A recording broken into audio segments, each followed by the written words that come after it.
Yeah, looks like we're on. So, hey everybody, welcome, and pretty excited for today's program. It's called "When Did You Become a Rotarian?" and the author was originally Cliff Dochterman. And as usual, I was backed up to the last minute without a program, and Cliff couldn't show up, so I decided to buy his book. As I was saying, which is outstanding. And if any of you are not familiar with this guy, let me just read his about the author from the back. Clifford L. Dochterman Sr. served as worldwide president of Rotary International in 1992-93. For over 50 years, he has served in almost every Rotary assignment in the world, from president of the Berkeley, California Rotary Club, district governor of District 5160, Rotary International Director in 1983 to 1985, Vice President of Rotary International, and Trustee of the Rotary Foundation from 1993 to 1999. I can tell you, all those things aside, and the guy doesn't know me from Adam, made a pretty significant impact on my life, and this was something I was hoping to share with the club just by cheating and downloading a video, but go figure, I couldn't find it. I searched and searched. And this particular speech doesn't seem to be in its entirety, or at least not easily found through my meager abilities. So, bingo bongo about the book, and we're reading in the Congo. Outstanding message, and given that it's membership month, I think membership starts with fellowship, and through fellowship we do service. And through all of those, we realize things that can't be purchased, and it creates an allure that brings other people in. If you have a good club, you really do not have to recruit. And in any case, Cliff Dochterman, very inspiring guy. When Did You Become a Rotarian is today's program. And my apologies to you, Cliff, and to anybody who's seen him do it, because I'm just reading words off the page, but I think it's still more powerful this way than you just reading the words off a PDF somewhere. Also, I would have had to say the whole thing and create a Word document and then make a PDF. So, what the heck? Watch the video. On occasions such as this, I frequently ask, when did you become a Rotarian? And they will say, oh, I joined Rotary in 1985, or I joined 5 years ago. Then I have to say, no, that wasn't my question. I didn't ask when you joined a Rotary club. I asked, when did you become a Rotarian? You see, there's a huge difference. I've known members who belonged to a Rotary club for years and they never became Rotarians. And there are some people who were Rotarians long before they ever joined a Rotary club. A real Rotarian is a person who takes special pride in his or her business or profession. You can count on them to be fair and honest. Their word can always be depended upon. They are always willing to step forward when help is needed. They'll always show up at the club functions, no matter how lame they are. I said that, not club. And I've never been to a lame club function, ever. They give support to the Rotary Foundation every year. They give encouragement to the club president and the committee leaders who are doing their best to make the club interesting, alive, and relevant. That is a real Rotarian. Service above self is not just a Rotary motto to hang on the wall. It's actually a way of life. My friend, the late Skip Kreidler from Tulsa, Oklahoma, used to tell the story which he said happened in the Houston Rotary Club some years ago. Houston used to be the largest Rotary club in the world, and they have had some of the most prominent executives in the city as members. The Houston Club has a community service committee which helped people in need throughout the city. One member had frequently been asked to assist with some of the community service tasks, but he was always, too busy. I'm doing this on one take, so forgive me if there's a few mistakes, but I'm just going to roll on through it because the message is far more important than my failing to convey it smoothly. On this particular day, the club president called Tom and said, "We have an urgent need to help a single mother down in the Spanish-speaking section of our city. She has a seriously ill son who has to go to the county hospital. We would appreciate if you would take on this task, Tom." Tom said, "Hey, don't you know I'm a busy person? I've got a large company to run and all these people depend upon me. I don't have the time to take some kid to the hospital." The president replied, "Tom, we have asked you time and time again to do a job for Rotary, but you are always too busy. If you don't start doing your part, I think I better spend the rest of the year drumming you out of the club." Tom relented and grudgingly said, "All right, nobody ever quite explained it to me that way before. What's the job?" Don't worry, not much longer. An hour later, Tom found himself in a part of town he had never seen. He went down dirty streets among old buildings and finally found an old tenement house. He parked his car and trudged up 2 flights of stairs. In the dingy hallway light, he found the room number and knocked on the door. A small Mexican woman answered. She was carrying an infant in her arm. Through the open door, he could see a small boy lying on the well-worn sofa. He explained that he was sent to take the boy to the county hospital, and went in and rather gingerly guided the sticky-fingered youngster down the stairs to his car. He put the child about as far as he could over by the door in the front seat, and then he started for the county hospital. They had only driven about a block or 2 when the small, brown-eyed youngster looked up and said, "Mister, are you God?" Tom was startled and answered, "Well, no, boy. Why do you ask that?" "Well, mister, my mama was on her knees praying for God to help us, and you knocked on the door." Tom could think of nothing else as he drove on to the hospital. He checked the boy into a 4-bed ward and glanced around the room at the sad faces and tears on the 3 youngsters in the other beds. He left the hospital and went to the car. But Tom didn't go back to that very busy office where everybody was depending on him. He drove down the street to a toy store and picked out some fluffy teddy bears and stuffed animals. Then he drove back to the county hospital and gave each of the 4 youngsters a new stuffed animal and teddy bear. He stood a moment and watched the tears of the youngsters' faces turn into smiles and laughter. Then he still didn't go back to that office. Tom drove to a grocery store and filled 2 large sacks with bread, milk, and other food and went back to that old tenement house. He walked up the 2 flights of stairs, knocked on the door, and gave that lonely mother, caring for the 2 other children, the sacks of groceries. Finally, Tom went back to his office.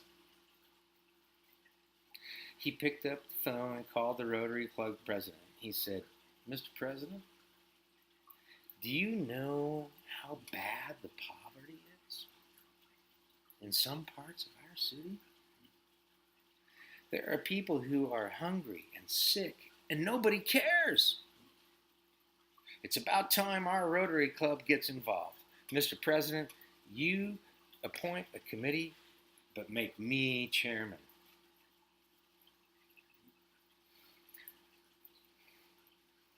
When did you become a Rotary Club member? And when did you become a real Rotarian? Did you ever call your Rotary Club president and say, "There's a job to do in your town, and I'm ready to do it"?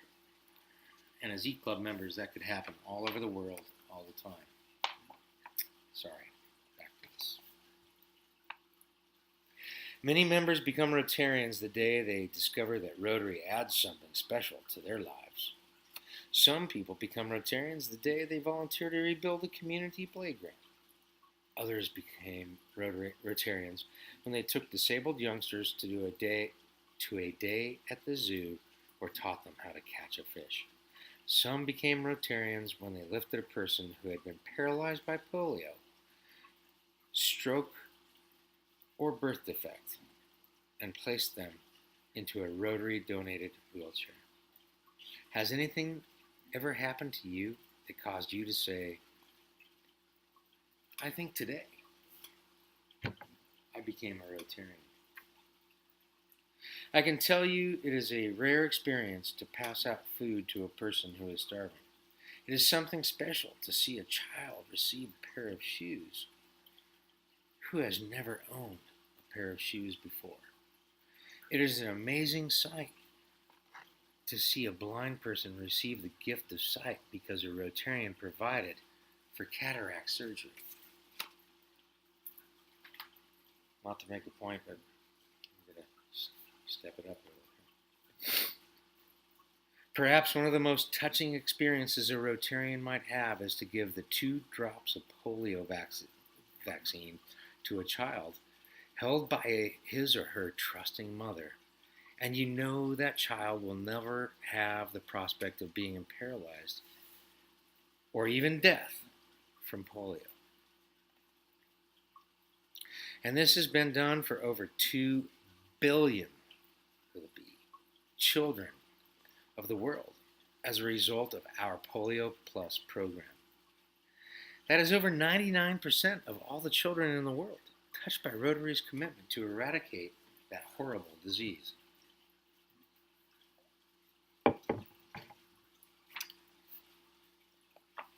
Mary Elena, Cliff's wife, and I have participated in national immunization days in many parts of the world, in India, Turkey, Philippines, and Ethiopia. Perhaps one of the traumatic events occurred in Addis Ababa, Ethiopia, where, by the way, our E-Club member Catherine finished her master's degree. During the opening ceremony, before we sloshed through the mud roads in the poverty-stricken villages, a ceremony was held to start the day of immunization. The president of Ethiopia was present to give the drops of polio vaccine to about 100 little youngsters as they walked down the aisle toward the head of their nation.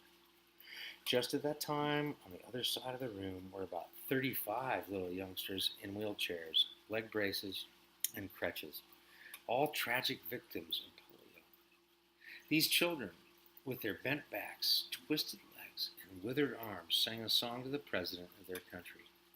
It went something like this. It's too late for us, but don't let other children get polio. It is too late for us. Do what you can to kick polio out of Africa. Yes, it was too late for those youngsters, but it was not too late for other children who received the 2 drops of polio vaccine that day. That has been the magic of Rotary's Polio Plus program. I recall a day when I was in a Nigerian village, Meola, in Africa, and watched fresh water being pumped out of the ground for the first time. For generations, the women had carried water in buckets for over a mile from a polluted stream. Now Rotarians had placed a water pump right in the middle of their little village of grass huts. The pump had become the center of the entire village. The women gathered around the pump, washed clothes, and sang songs as children ran around, as kids like to do. A woman was saying something as we had a little dedication ceremony for the pump. I asked my translator what she was telling me. He said, "She wants you to know that when Rotary built the well, their children stopped dying." The Rotary Foundation contributions made it possible to sink the pump, but more importantly, to save the children. The dollars that you give to the Rotary Foundation provides grants to enables blind persons to see. You've provided shelters for the homeless, cleft palate surgery, wheelchairs for those with no mobility, medicine and malaria nets, and school equipment where education is so limited. As I travel the world, I've seen these celebrations, which come from Rotarians meeting human needs.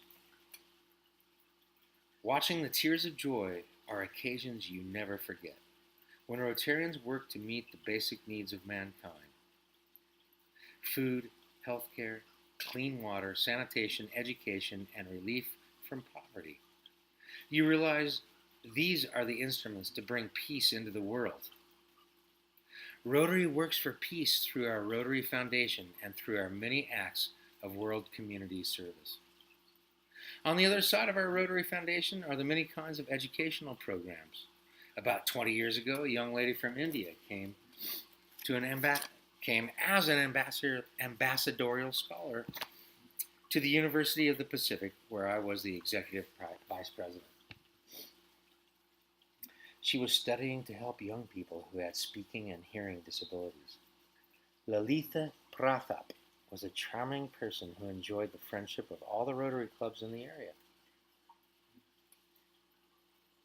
On the campus, she was well known, and she wore attractive saris and always had a cheerful smile. When the year ended, I learned that she was asking several Rotarians if they could help her find a sponsor in order for her to stay in the United States. I suggested that I would visit her and discuss her plans. So Lalitha came to my office. I said, "Lalitha, I am pleased that you have had a wonderful experience here at the university and found your studies valuable in the United States. But Rotarians in India sent you here to study and return to your country. You have an obligation to the people of India." Lalitha had tears in her eyes and replied, "Oh, I thought you would help me." "No," I said. "You go home and help the people of India. You have been given a great educational opportunity.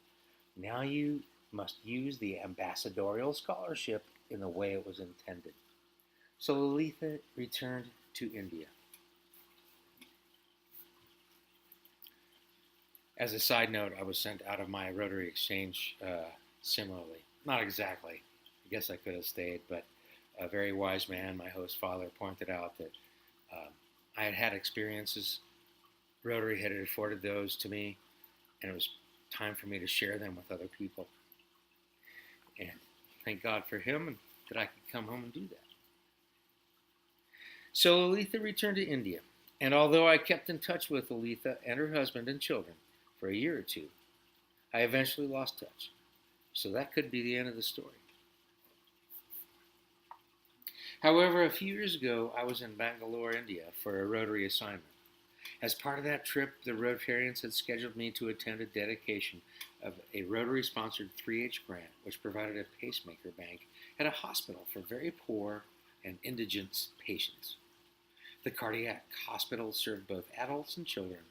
It was a grant which I had approved as chairman of the Rotary Foundation trustees. Obviously, it wasn't me. I feel awkward speaking for Mr. Dochterman, but on we go. There were 200 or 300 people gathered for the dedication ceremony at the hospital. There were lots of flowers and banners, and a plaque was to be unveiled to indicate Rotary's involvement. Just before the ceremony began, the district governor said, "I want you to meet the chief administrator of the hospital." And to my surprise, it was that former Rotary ambassadorial scholar, Lalitha Prathap. We sat together and visited a bit. With tears in her eyes, she recalled that day nearly 25 years ago, when I had advised her to go home and help the people of India. She slipped a small gift into my hand and said, "Thank you for what you did for me that day, and thank you for the work of the Rotary Foundation, and for all it has, the work of the Rotary Foundation, and for all it has done for me and the people of India." You have given me so much.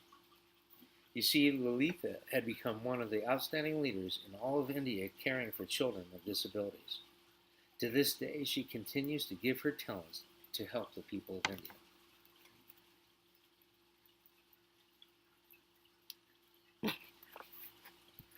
The activities of the Rotary Foundation are like a pebble dropped into a lake or stream, and the ripples go on and on. You never know where the ripples of your Rotary dollars will go and who they will touch. That is why it is such a proud moment when you can say, I think today I became a Rotarian, not just a member of a Rotary Club. Well, I think I have talked about as long as it seems. In my case, probably longer. Sorry about that, folks. But I'm not sorry, because this is a great message from a great guy. So I will close on a personal note. As the worldwide president of Rotary International, the theme I selected was, real happiness is helping others. I truly believe that when you help others, something very important comes back into your own life. There are people right in this community, wherever it is in the world that you are right now, right in your community, who need your Rotary Club. They may be hungry, they may be hurting, they may be cold, they may be friendless or live without hope of a better life. But when Rotarians reach out and touch their lives, our lives will be so much better. In my message as I travel the world, I frequently quoted an old Chinese proverb. If you want happiness for an hour, take a nap. If you want happiness for a day, go fishing. If you want happiness for a week, take a vacation. If you want happiness for a month, get married. It's 3 hours. But if you want happiness all your life, it will come only by helping others. So my message to every Rotary member, if you want to be a real Rotarian, do some good things right here in your own community, or even reach to some place around the world. There are people who need you. You can bring happiness and you can improve the lives of people you may never know or ever meet. But you can be sure that you can enable someone somewhere to have a better life. Helping others is, in my opinion, the real meaning of service above self. I assure you, the day you reach out and do some random acts of kindness or work with fellow Rotarians on a worthwhile community project will be the special day in your life. And it will be that day when you can say, today, I think I became a real Rotarian. So thanks all for listening. Thanks, Cliff Dochterman, for that fantastic message. I don't know if I'm a real Rotarian.